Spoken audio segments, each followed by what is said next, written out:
नमस्कार दोस्तों। तो आप सभी कैसे हो? आज मैं एक नया अभ्यास लेके आया हूँ, जिसे शैतवासन या विपरीत दंडासन कहते हैं योग की शब्दावली में। यह एक ऐसा अभ्यास है जिसके करने से हमारे हाथों की कलाइयाँ, भुजाएं और कंधे सहित पूरे शरीर को मजबूती एक साथ प्रदान करता है। यानी और भी अभ्यास है जिनका अलग से कभी-कभार भी कर सकते हैं। जैसे जिम में हाथों की कलाइयों को मजबूत करने के लिए जैसे एक वो अ, चिमटा होता है या वो क्या कहते हैं, मुझे नाम याद नहीं आ रहा। तो उसका भी अभ्यास करते हैं। जैसे हमारे योग में सूक्ष्म व्यायाम कराए जाते हैं, जिससे हाथों की भुजाएँ मजबूत होती है, जिसे सूक्ष्म व्यायाम कहते हैं। तो ये भी अभ्यास है।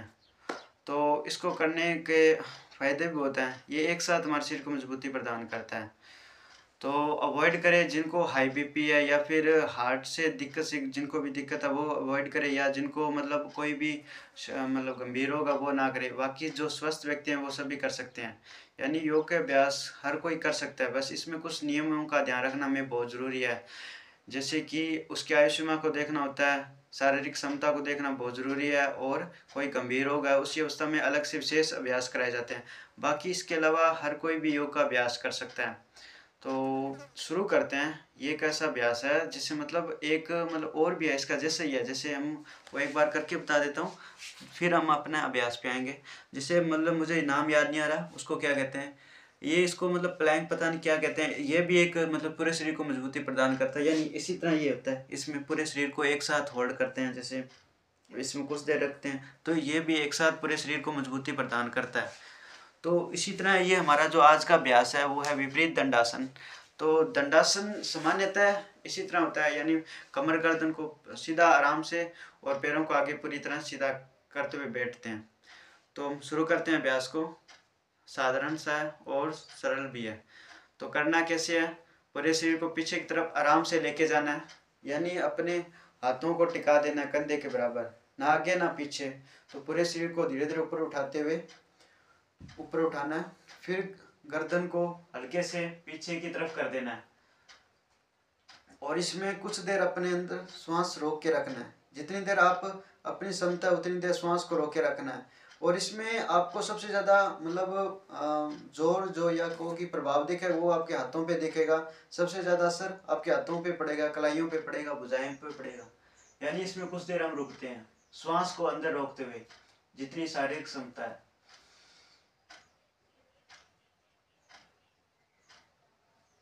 यानी मैंने इसको थोड़ी देर करके बताया, क्योंकि मुझे मूलतः आपको बताना ज़रूरी था। तो सीधा सरल है, यानी आपको धीरे से पीछे की तरफ जाना है, अपने हाथों को पीछे ऐसे टिका देना है, यानी पीछे टिका देना है, कंधों के बराबर दूरी, ना आगे ना पीछे, आराम से। और श्वास को अंदर रोकते हुए करना है। यानी आप जितनी देर रुकोगे उतने बार करें। यानी इसको 5 से 10 बार अभ्यास कर सकते हैं। जिनको चाहिए ना कि मेरे हाथों की कमज़ोर हो चुकी है, कलाइयों में ताकत नहीं है, यानी जिनको पुलअप्स करने हैं या पुशअप करने हैं, उनके लिए बहुत ही अच्छा अभ्यास है, वो ज़रूर करें।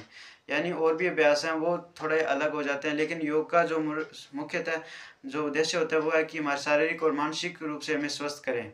यानी योग में हर एक चीज़ को, अभ्यास को सजगतापूर्वक करवाया जाता है, यानी कि पूरा ध्यान हमारे श्वासों पे होता है या उस अंग विशेष पे करवाया जाता है। या जैसे कि मत्स्येंद्रासन है, जो कि शुगर यानी जिनको मधुमेह है उनके लिए विशेष रामबाण औषधि की तरह काम करता है। वो आगे हम कभी चर्चा करेंगे इस पे।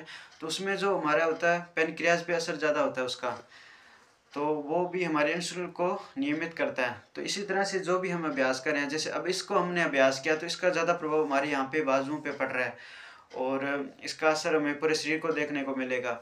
और श्वास को जितनी देर आप अंदर अंत तक कुंभक के साथ करोगे ना, उतना ही हर एक चीज़ का असर दोगुना हो जाता है। इसी से पहले मैंने एक देसी स्पाटे का वीडियो बनाया था कि श्वास को अंदर रोकते हुए हम जब अभ्यास करते हैं उससे हमारी शारीरिक क्षमता में वृद्धि होती है। यानी कि हमारा जो मणिपुर चक्कर है, यानी आप श्वास को अंदर भीतर रोकते हो तो इसका जो प्रभाव पड़ता है वह ऊर्जा के क्षेत्र पे पड़ता है, यानी आपके शरीर में उत्साह बढ़ता है, आप अधिक चेतन आप अधिक एक्टिव होने लग जाते हो।